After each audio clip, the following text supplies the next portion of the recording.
Hello, everyone. I have to start this by making a joke. Doug said I founded the content lab at Novartis, and as much as I would love to take credit for that, my boss, John Von Brockel, did that. So I want to get promoted, not fired. So I had to clarify that for you guys. But I do have the distinction of being his first employee on Content Lab at Novartis, which I'm excited to share more with you about what that all means. But before I get into that, which will be a lot more about the how, so you can walk away with something practical, hopefully, for all of your various brands you work for, I want to start with two things: a personal story and the why I got into a career in pharma after 15 years in tech. And the second thing is just a question. So whether you're a brand marketer yourself here or you work for an agency supporting clients, vendor, whatever, raise your hand for me if you have a content strategy. Okay, we got a few people. That's awesome. So when I walked through the door at Novartis, I started out on our innovation team, actually, working on content for some innovative programs. There were very few actual content strategies documented at the organization. And so that's what Content Lab saw as a huge opportunity. For me personally, I mentioned to you that I have a personal story that drove me to pivot from tech to pharma, and I wanted to share it with you here. My favorite aunt, my mom's little sister, we were very, very close. And the year was about 2011. I was living in California. I was working in tech, working for Intuit on social media and digital, just starting my corporate career out. Very exciting. My aunt was based in DC. She worked for the US Navy on program management. And she actually started to have breathing problems and a lot of health problems. She was otherwise healthy, only about 48, like I mentioned.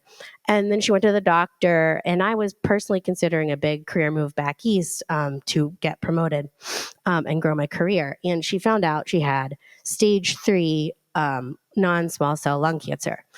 Not a smoker. None of this made sense. It didn't really run in our family or anything like that. And so, immediately what she did from here is where I think the value of something like paying a lot of attention to content and how you are not just where you're saying things, but what you're saying matters a ton. I watched her and supported her from afar and moved back east to be closer to her during the journey. But she, immediately dove in online, started to learn from organizations like Longevity, Caring Bridge. She was not really a digital native like myself. She didn't really like Facebook or social media, but she immediately joined Facebook to reconnect with friends and other patients that she started to meet, joined groups on Facebook to learn more about her condition.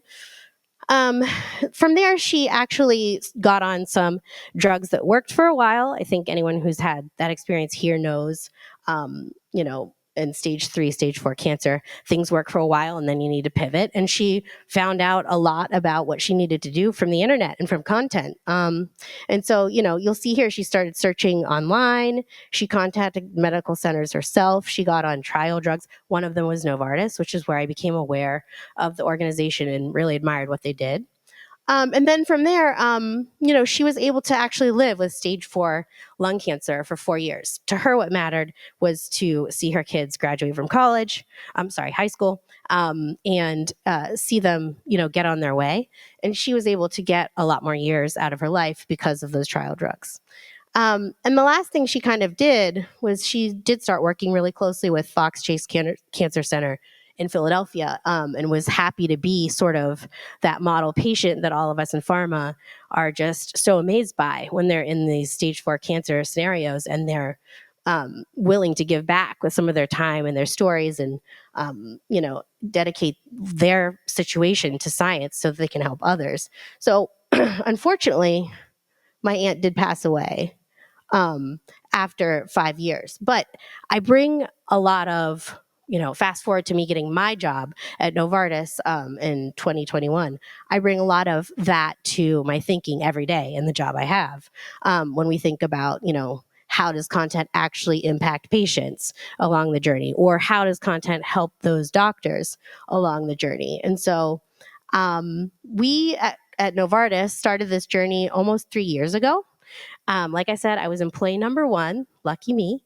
And we really started to think about content in three ways. Um, what's your content strategy? Let's document it. Let's have one, is the first piece. How are you measuring it and thinking about best practices and production? And then the third piece is all around content quality and storytelling. And so for about 3 years, we have focused pretty hard on those three things across the board, working with our brands. I myself am a content strategist, which means I actually work day to day with two of our brands. My peers are marketing strategy and experience planners, and we're looking across the board and identifying opportunities to up-level our content quality and storytelling. We tap into a lot of amazing resources that we have at our disposal in situations where we need to think about telling the story a little differently, or looking at things like photography, which I'm showing you here, infographics, things like that in a different light. With the few remaining minutes I have left to tell you the story, what I thought would be useful is to show you a lot of the actual outcomes. So I'm happy to talk to anyone at the break more in depth, but we think about things like content strategy as table stakes, but then from there, we dive in on things like photography, infographics, patient stories, HCP education with our brand partners, and try to tell those stories a little bit differently. The big reason being that we all know, thinking about my aunt's story, that, the digitization and sort of customer journey when it comes to digital health has completely and totally overhauled. So we have an opportunity to break through by looking different than other brands in our space. And we do that by thinking about things like authentic photography, storytelling, infographics, patient stories, and also HCP education. So you'll see on the left, sort of the old way we did it. This is an average, a piece that's targeted towards stage 4 cancer patients. So we had a lot of that, people running and jumping off a cliff, and just we really revamped how we wanted to tell that story and focus in on the authenticity of our patients just having a conversation with their friends, cherishing a special moment, spending more time with their children, the things that really, matter. Not often do you see a lot of stage 4 cancer patients feeling like they want to go out for a jog. Not to say it doesn't happen, but another sort of way of revamping how we tell a story is thinking about, for example, this is a core visual aid. A little bit of the before was just a bunch of dense data throughout the document. It was hard to read. If you're a rep and you have just a couple of minutes with your HCP, the last thing that you want to do is get lost in the data and not be able to quickly tell that story. So we actually worked with the team on the infographics and the photography that actually is integrated throughout the entire CVA, so that the rep would be able to, quickly get into the conversation, say what they needed to say, and convey what they needed to say without having to get lost in the data and the key takeaway. Same thing here. Is a little before after on a P2P education presentation that we did. The content of yesteryear on the left would be very text heavy and dense, hard to read, hard to follow. We didn't use color effectively. There's all kinds of challenges there. And on the right, we actually launched this at SABCS this year. You see a lot more of a light and airy and easy to convey data story, really clear, concise text and infographics telling the actual story. So in the 5 minutes I have left, I wanted to leave everybody with some best practices and high-level things to consider. I think, for anyone that doesn't have a content strategy or doesn't have a content lab, everyone works on content in this room in some way, shape, or form, right? So you can apply this stuff to your day-to-day. And I would say the first thing to do is make sure the content initiatives that you're working on directly support organizational objectives. We're getting better and better at this, but it has been a 3-year process, and it's not easy in pharma. We have a lot of content that we create. It's hard to say no, but having something like a documented content strategy helps you keep yourself honest, your agencies, your peers, your team, and make sure that you're aligning to your actual organization objectives. For number 2, I would say make sure that you are flexible with regard to that content strategy. I don't know how many folks in the room work on brands, but I work with my brand partners a ton, and things change every day, right? So you have to build a content strategy and system that is nimble to some extent, or it's not going to work. It's not going to work for your organization. It's going to quickly be outdated.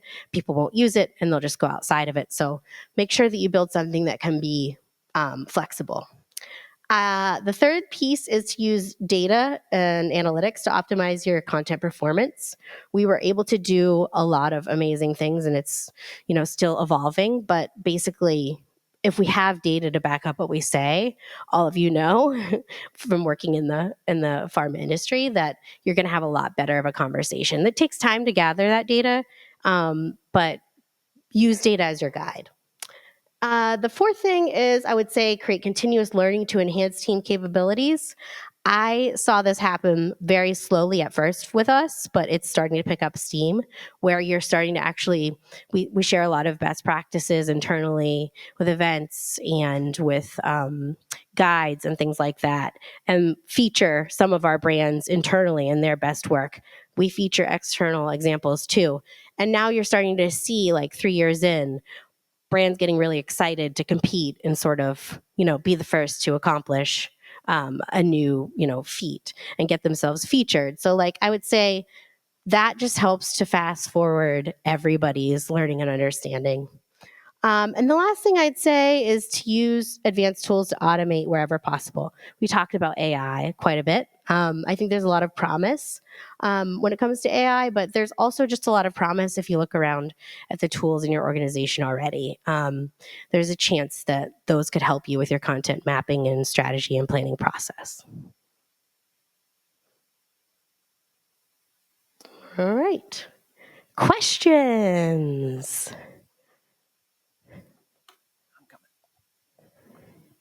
Hi, thank you. Excellent presentation. Jan Weinstein from Publicis Health Media. Hi, Jan. First, I'm sorry for the loss of your aunt. Oh, thank you. I think it's really special that her journey gave you purpose. So yes. She certainly lives on. Yes. What I'm curious about in the sort of, best practices is on the front end, to what degree do the patients and HCPs themselves help inform the content? Are they part of focus groups or, learning that's going into this excellent content that's been developed? That's a great question. I know that we're trying to do better every day, but we do things like obviously look at our ATU data, look at all the data sources we have.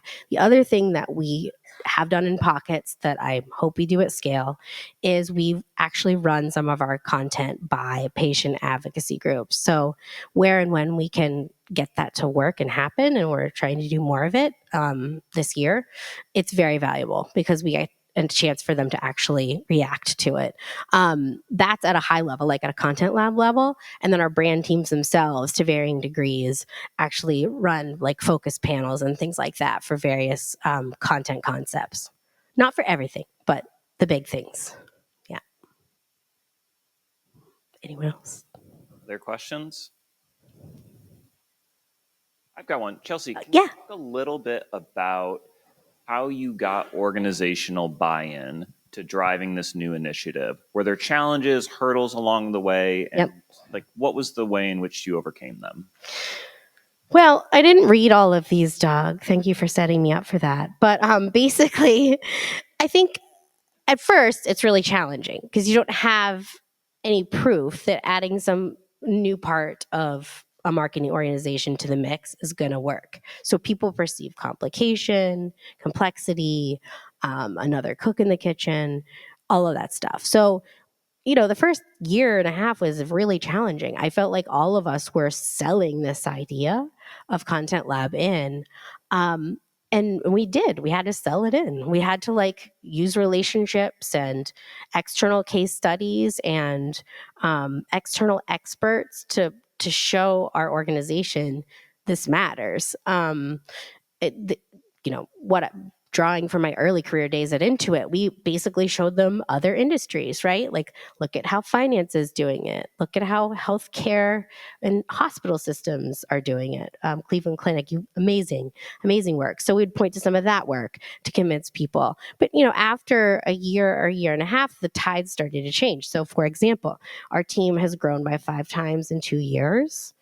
We have an embedded content strategy across all priority brands this year. As of last year, 100% adoption rate. We started with no content strategy. We've used content planning to be more efficient. We've reduced confusion in the marketplace, and also driven a 20% reduction in content tactics. So that's money back in the pocket of that marketer. Sunny, I think you made that point earlier. I thought it was a great one. So when we had stats and facts like that we could lead with, the conversation really started to change. And my boss is an amazing internal branding expert. So we have these marquee events where we bring external experts. We feature our brands as well, obviously, in the great work they're doing. And they're an event that people want to attend internally. And those are, in a way, an advertisement for the work our team does. And so we're now having the opposite problem. 3 years in, we're like, oh my gosh, how do we get more people? We don't have enough people to do all of this work. But yeah, it's really hard at first. You have to be ready to have that door closed in your face a few times. Awesome. Any final questions? Oh, yes. Hi, great presentation. Thanks. Craig Canesco from Northwell. Can you talk about the capabilities on your team? To what extent are they creative storytellers or people astute with the business and the actual, the content itself? Good question. Yes. So I was employee number 1. I was super lucky. Longtime marketer. I worked in digital and social and content. That's my DNA. I came from tech and had sort of that more innovative spirit, if you will. And I think my boss, if he were here, would say he appreciated that. But from there on out, he really started to bring in like 3 specific things: creative editorial experts. So people with, creative director backgrounds, video editorial backgrounds, amazing people from media that had been in those content studios at Time and Condé Nast and things like that. I feel so lucky to work with these people, former editors. And then, also we've got a whole contingent on the team, smaller part of it, but deep data analysis and expertise, and focus on, how do we use technology to help us to automate some of these things so that we're using less of that people power, manually constructing a content strategy and updating it once we know we have it. Technology can play a role there. So there's a smaller part of the team focused on that. And then the third piece is where I sit, the content strategists. And so a lot of us do have backgrounds like I do in marketing. The lead on our team, she's got like 20 years of content strategy experience. She's amazing. She's worked in all kinds of regulated industries on block and tackle content strategy and rolling it out for large organizations. So we've brought in some, pharma folks with content backgrounds too, to sit in that part of the organization. So that's the DNA of the team. And the thing about the lab focus is that it is nimble. I mean, that has changed a couple times since I've been on the team. It's evolved based on what the business needs, but those are the 3 buckets. All right. Thank you, Chelsea. Really appreciate the insights. Thanks, everyone.